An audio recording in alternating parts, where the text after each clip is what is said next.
আসসালামু আলাইকুম। কিছুদিন আগে আমাকে একটা লোক দেখাইছিল টিকটক ব্যবহার করে 4-5 হাজার ফলোয়ারও আছে, ইভেন কি 4-5 হাজার ভিউ হয় প্রতিটা ভিডিও। তো দেখাইলো যে তোর চেয়ে ভালো মানের ভিডিও আমি তৈরি করি। তো আমি বললাম যে তুই কি নিয়ে কাজ করস। তো সে দেখালো, দেখলাম অন্যের ভিডিওগুলো কপি করে সেখানে 4,000-5,000 ফলোয়ার গেইন হয়েছে, ইভেন কি 1-1.5 হাজার ভিউ চলে আসে। তো আমি বললাম যে এটা অন্যের প্রপার্টি, তুই তো শেয়ার করলি, এখন তুই যদি ভালো মানের মনে করস তাহলে ভালো মানের। তো সবচেয়ে বড় যে জিনিসটা, আপনারা ভিডিও তৈরি করবেন যেই প্ল্যাটফর্মে হোক, নিজের প্রপার্টি থাকতে হবে, নিজের অংশ থাকতে হবে। এখানে আপনি শ্রম না দিলে এখানে উপার্জন করতে পারবেন না, কেরিয়ার করতে পারবেন না। আরেকজনকে শেয়ার করলে তাকে সবাই দেখবে, আপনাকে কেউ চিনবে না। তো এখন এমন না যে একটা লোক শেয়ার করে বেশি ফলোয়ার গেইন হলে সে বেশি সম্মানী হয়ে গেল, এরকমটাও না।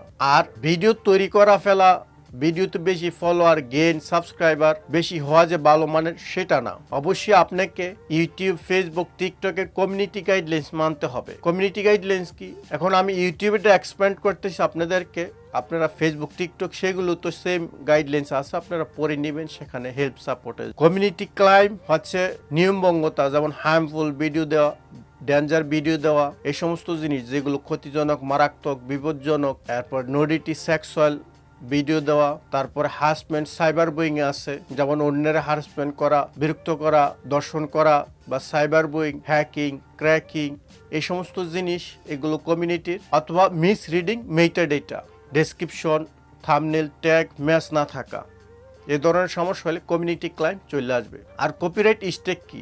কপিরাইট স্টেক হচ্ছে অন্যের সাউন্ড ব্যবহার করা, অন্যের ভিডিও ব্যবহার করা, অন্যের সং ব্যবহার করা, অন্যের ফটো ব্যবহার করা, অন্যের লাইসেন্স ছাড়া অন্য কিছু ব্যবহার করা, সেটাকেই বলা হয় কপিরাইট স্ট্রাইক। এ ধরনের সমস্যা যদি ইউটিউব প্ল্যাটফর্মে হয়ে থাকে, সেক্ষেত্রে আপনি যত লাখ লাখ ভিউ হোক, যত লাখ লাখ মিলিয়ন সাবস্ক্রাইব হোক, আপনি কখনো মনিটাইজ করে টাকা উপার্জন করতে পারবেন না, আর্নিং করতে পারবেন না। আর একই সিস্টেমে ইউটিউব, ফেসবুকে সেম গাইডলাইন্স আছে, একটু চেঞ্জ হইতে পারে, তবে গাইডলাইন্স সেমই আছে।